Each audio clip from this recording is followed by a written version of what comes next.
เลิกงานมื้อนี้อ้าวข่อยก็ชวนไปกินอาหารภัตตาคารอีกแล้วทุกคนข่อยก็ดีใจบักใหญ่บักคักเลยแหล้วว่าสิได้กินอาหารภัตตาคารปูบปากท่าเลยมื้อนี้มานอีกแล้วเด้คิดว่ามาฮอดพ่อมาฮอดเพิ่นก็พาย่างลูๆไปซะโลดโอ้ยมาข้างภัตตาคารคันแนวนี้หั่นบ่แม่นภัตตาคารเด้อหัวหน้า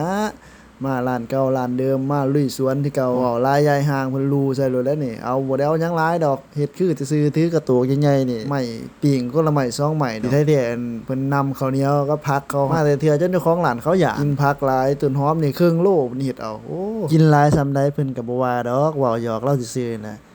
เพิ่นให้กินฟรีผักแจ่วเนาะทุกคนนี่เฮาก็ได้ปิ้ง2ปิ้งข้าวเหนียวคนละ4ห่อนำผักกับแจ่วคือเก่าแจ่วก็มีหลายแบบหลายอย่างให้เลือกมีฮอดคอเป็ดย่างทุกคนนี่คอเป็ดก็คอละ20บาทจั่งใด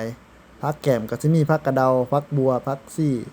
แจ่วบางทีแจ่วเพิ่นก็ได้มีบักเขือบักหยังพร้อมโอ้ยแต่แซ่บคักผู้ใดอยู่แถวนี้ก็มากินได้เด้อทุกคนประตูน้ำพระที่นำนี่แถวหลังเซ็นทรัลเวอร์มาแซ่บๆ